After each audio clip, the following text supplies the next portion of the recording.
Assalamualaikum warahmatullahi wabarakatuh. Saya Yusdi Afandi, calon guru penggerak yang berasal dari Kabupaten Pasuruan. Pada tugas kali ini saya akan menjelaskan tentang koneksi antar materi modul 2-3. Tugas ini dipandu oleh fasilitator Bapak Anas dan pengajar praktik Bapak Rokhim. Mari kita simak penjelasan berikut ini. Tugas kali ini memiliki tujuan pembelajaran khusus. CGP menyimpulkan dan menjelaskan keterkaitan materi yang diperoleh dan membuat refleksi berdasarkan pemahaman yang dibangun selama modul 2 dalam berbagai media. Instruksi penugasan 1. Buatlah sebuah kesimpulan dan refleksi yang disajikan dalam bentuk media informasi. 2. Bagaimana peran Anda sebagai seorang coach di sekolah dan keterkaitannya dengan materi sebelumnya di paket modul 2 yaitu pembelajaran berdiferensiasi dan pembelajaran sosial dan emosi. 3. Bagaimana keterkaitan keterampilan coaching dengan pengembangan kompetensi sebagai pemimpin pembelajaran? Kesimpulan dan refleksi modul 2-3. A. Pengertian dan tujuan coaching. Coaching didefinisikan sebagai sebuah proses kolaborasi yang berfokus pada solusi, berorientasi pada hasil dan sistematis, di mana coach memfasilitasi peningkatan atas performa kerja, pengalaman hidup, pembelajaran diri, dan pertumbuhan pribadi dari COACE. Coaching sebagai kunci pembuka potensi seseorang untuk memaksimalkan kinerjanya. Coaching lebih kepada membantu seseorang untuk belajar daripada mengajarinya. International Coach Federation mendefinisikan coaching sebagai bentuk kemitraan bersama klien, COACE, untuk memaksimalkan potensi pribadi dan profesional yang dimilikinya melalui proses yang menstimulasi dan mengeksplorasi pemikiran dan proses kreatif.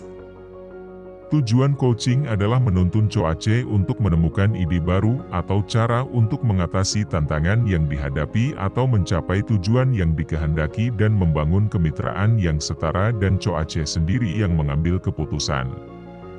Coach hanya menghantarkan melalui mendengarkan aktif dan melontarkan pertanyaan, COACE lah yang membuat keputusan sendiri. Ki Hadjar Dewantara menekankan bahwa tujuan pendidikan itu menuntun, tumbuhnya atau hidupnya kekuatan kodrat anak sehingga dapat memperbaiki lakunya. Oleh sebab itu keterampilan coaching perlu dimiliki para pendidik untuk menuntun segala kekuatan kodrat, potensi, agar mencapai keselamatan dan kebahagiaan sebagai manusia maupun anggota masyarakat. Proses coaching sebagai komunikasi pembelajaran antara guru dan murid. Murid diberikan ruang kebebasan untuk menemukan kekuatan dirinya dan peran pendidik sebagai pamong dalam memberi tuntunan dan memberdayakan potensi yang ada agar murid tidak kehilangan arah dan menemukan kekuatan dirinya tanpa membahayakan dirinya. Sistem Among, ing ngarso sumtulodo, ing magyo mangunkarsa, tutwuri handayani, menjadi semangat yang menguatkan keterampilan komunikasi guru dan murid. Paradigma berpikir coaching. 1. Fokus pada COACE rekan yang akan dikembangkan. 2. Bersikap terbuka dan ingin tahu. 3. Memiliki kesadaran diri yang kuat. 4. Mampu melihat peluang baru dan masa depan. Prinsip coaching. 1. Kemitraan. 2. Proses kreatif. 3. Memaksimalkan potensi, prinsip dan paradigma berpikir coaching dalam supervisi akademik, bahwa kita bisa memberdayakan guru melalui coaching, kolaborasi, konsultasi, dan evaluasi, yang interaksinya bergantung kepada tujuan dan hasil yang diharapkan. Namun, posisi awal yang kita ambil adalah posisi sebagai seorang coach, sebelum kita mengetahui tujuan dan hasil yang diharapkan oleh guru yang akan kita berdayakan. Oleh sebab itu, prinsip dan paradigma berpikir coaching ini perlu selalu ada sebelum kita memberdayakan seseorang. Kompetensi inti coaching. 1. Kehadiran penuh. 2. Mendengarkan aktif. 3. Mengajukan pertanyaan berbobot. Mendengarkan aktif yaitu rasa yang diperkenalkan oleh Julian Treasure. Rasa merupakan akronim dari receive, appreciate, sumaris, dan as yang akan dijelaskan sebagai berikut. R. Terima, yang berarti menerima, mendengarkan semua informasi yang disampaikan COACE. Perhatikan kata kunci yang diucapkan. A. Apresiasi, yaitu memberikan apresiasi dengan merespon atau memberikan tanda bahwa kita mendengarkan koachi. Respon yang diberikan bisa dengan anggukan, dengan kontak mata, atau melontarkan "oh ya". Bentuk apresiasi akan muncul saat kita memberikan perhatian dan hadir sepenuhnya pada koachi, tidak terganggu dengan situasi lain atau sibuk mencatat. Merangkum, saat koachi selesai bercerita rangkum untuk memastikan pemahaman kita sama. Perhatikan dan gunakan kata kunci yang diucapkan koachi. Saat merangkum bisa gunakan potongan-potongan informasi yang telah didapatkan dari percakapan sebelumnya. Minta koachi untuk konfirmasi apakah rangkuman sudah sesuai. Setelah merangkum apa yang disampaikan koachi, bagian terakhir adalah A. Tanya, mengajukan pertanyaan berbobot. Coaching dengan alur Tirta. 1. Tujuan umum, tahap awal di mana kedua pihak coach dan koachi menyepakati tujuan pembicaraan yang akan berlangsung. Idealnya tujuan ini datang dari koachi. 2. Identifikasi, coach melakukan penggalian dan pemetaan situasi yang sedang dibicarakan, dan menghubungkan dengan fakta-fakta yang ada pada saat sesi. 3. Rencana aksi, pengembangan ide atau alternatif solusi untuk rencana yang akan dibuat. 4. Tanggung jawab, membuat komitmen atas hasil yang dicapai dan untuk langkah selanjutnya, umpan balik berbasis coaching. Hal-hal yang perlu diperhatikan saat memberikan umpan balik dengan prinsip coaching. 1. Tujuan pemberian umpan balik adalah untuk membantu pengembangan diri koachi. 2. Tanpa umpan balik, orang tidak akan mudah untuk berubah. 3. Sesuai prinsip coaching, pemberian umpan balik tetap menjaga prinsip kemitraan. 4. Selalu mulai dengan memahami pandangan pendapat koachi. Supervisi akademik dengan paradigma berpikir coaching. Dengan memiliki paradigma berpikir coaching, kita bersama akan meningkatkan peran kita di sekolah sebagai seorang supervisor. Supervisor yang dimaksud dapat diperankan oleh kepala sekolah, guru senior, dan rekan sejawat. Supervisi akademik sebagai proses berkelanjutan yang memberdayakan dan kualitas guru yang diharapkan untuk berkembang juga termasuk di dalamnya peningkatan motivasi atau komitmen diri. Kualitas pembelajaran meningkat seiring meningkatnya motivasi kerja para guru. Peningkatan kompetensi pendidik dalam mendesain pembelajaran yang berpihak pada murid. Beberapa prinsip-prinsip supervisi akademik dengan paradigma berpikir coaching meliputi: 1. Kemitraan, proses kolaboratif antara supervisor dan guru. 2. Konstruktif, bertujuan mengembangkan kompetensi individu. 3. Terencana. 4. Reflektif. 5. Objektif, data, informasi diambil berdasarkan sasaran yang sudah disepakati. 6. Berkesinambungan. 7. Komprehensif, mencakup tujuan dari proses supervisi akademik.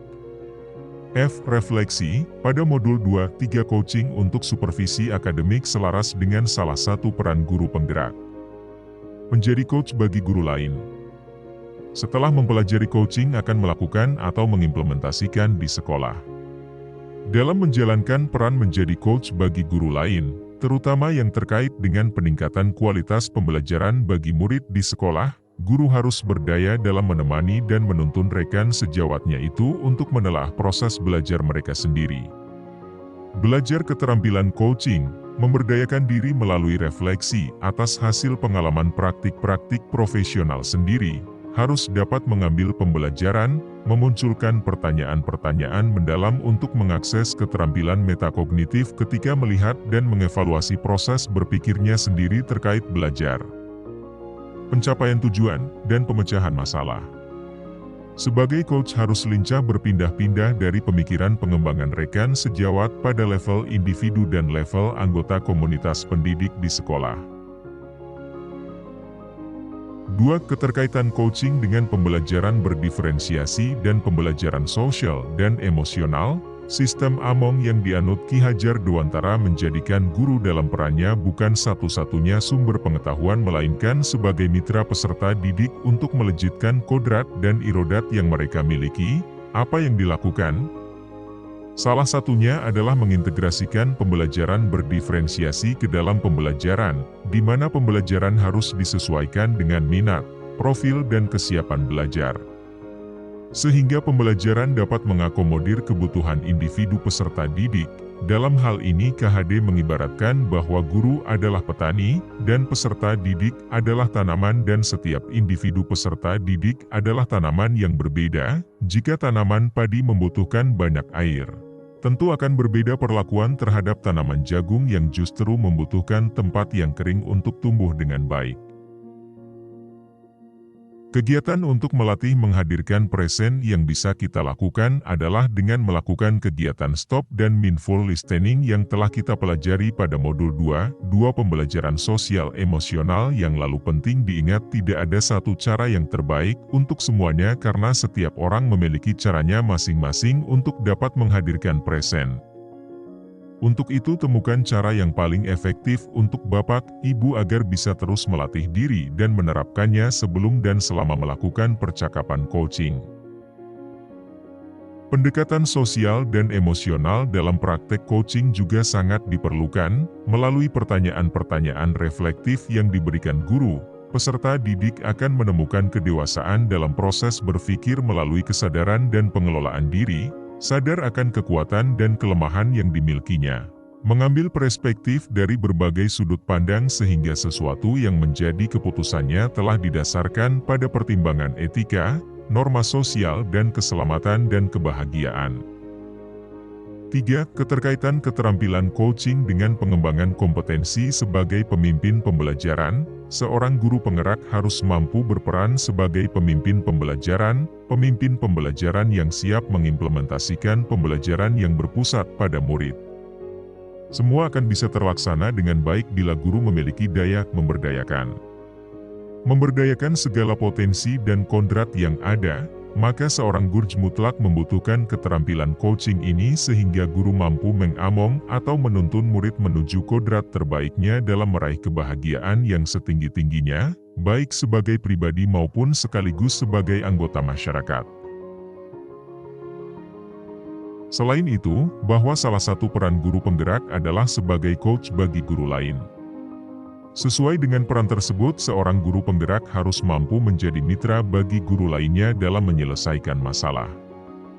Guru penggerak juga mempunyai peran sebagai pemimpin pembelajaran, di mana seorang pemimpin tentu harus mempunyai kemampuan untuk melakukan supervisi akademik ketika diperlukan. Hubungannya dengan kedua peran tersebut, ketika melakukannya tentu seorang guru penggerak harus memiliki pengetahuan yang baik mengenai pembelajaran sosial emosional. Guru penggerak harus memiliki kesadaran diri serta kesadaran sosial yang baik ketika melakukan coaching. Harus mampu menahan diri dan keinginan untuk berkomentar yang menjudgment sang coach.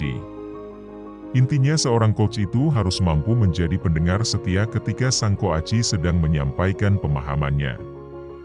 Modul ini sangatlah menunjang untuk pelaksanaan implementasi kurikulum Merdeka. Sekian presentasi tugas dari saya. Biru laut seperti kolam, ikan paus pandai menyelam, dari lubuk hati yang paling dalam. Saya tutup presentasi dengan salam. Assalamualaikum warahmatullahi wabarakatuh.